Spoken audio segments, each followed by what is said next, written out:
Log into ICTBroadcast web portal. Select the main menu, Administration. Select the submenu, Agent Extension, and click on it.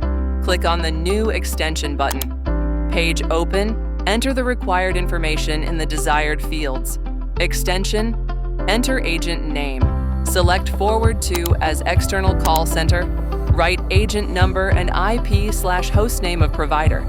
If you are using IP-based trunk/provider, then enter IP address.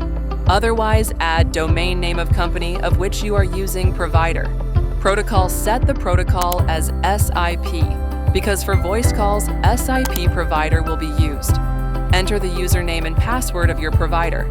Enter.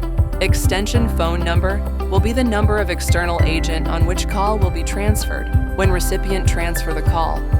And call limit means number of calls external extension will handle.